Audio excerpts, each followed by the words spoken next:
Pour la toxicité, là aussi, le monde devient fou. Je vois que la FDA aux États-Unis, qui est quand même vraiment un gendarme extrêmement sévère, a donné le feu vert pour traiter les New-Yorkais avec l'hydroxychloroquine et l'azithromycine. Pour mettre les choses en perspective, hein, l'azithromycine, il y a un travail, je ne connais pas l'équivalent en France, mais qui a été fait aux États-Unis. Dans une année, il y a 1 personne sur 8 qui prend de l'azithromycine. Donc je ne sais pas si vous vous rendez compte de la fréquence de ça. Quant à la chloroquine, il y a plus d'1 milliard de personnes qui ont mangé de la chloroquine. Donc si vous voulez vraiment chercher la toxicité des choses, c'est vraiment... Et alors, l'hypothèse selon laquelle il y aurait des torsades de pointe qui est plausible, hein, quelque chose auquel il faut faire attention, c'est la raison pour laquelle on fait des électrocardiogrammes, et surtout le dosage du potassium, parce que quand le potassium est bas, il y a un danger, ça correspond plus à des gens qui ont des multiples maladies et de multiples médicaments, et plutôt ceux qui sont dans une phase très grave en réanimation, dans laquelle les choses deviennent compliquées, mais en même temps, on les détecte très facilement dans ces conditions, les allongements électriques qui précèdent la torsade de pointe, et ça se traite par du magnésium intraveineux très bien aussi. Donc encore une fois, c'est juste des fantômes que l'on agite là.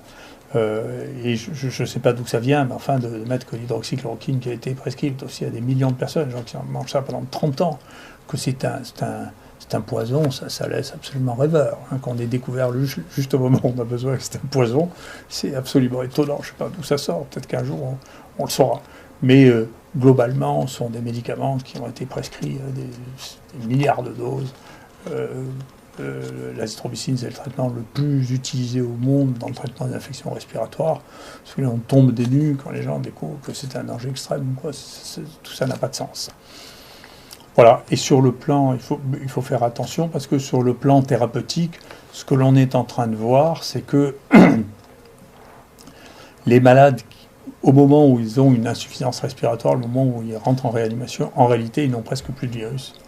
Et souvent, on n'arrive même plus à cultiver le virus. Donc, c'est trop tard pour traiter les gens pour des antiviraux. C'est trop tard. C'est quand ils ont des formes modérées, moyennes, ou qui commencent à s'aggraver qu'il faut les traiter.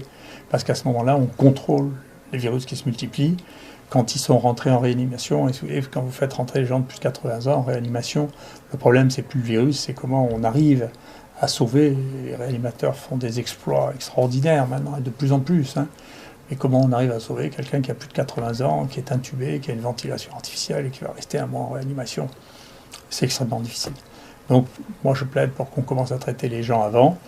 Et il y a des choses qui peuvent faire suspecter que l'on est malade, en particulier quand on ne sent plus les odeurs, ce qu'on appelle, nous, une anosmie, quand on ne sent plus le goût du sel, que nous, on appelle une agosie, eh bien, c'est souvent associé avec cette nouvelle maladie. C'est probablement ces gens qu'il faudra tester en priorité.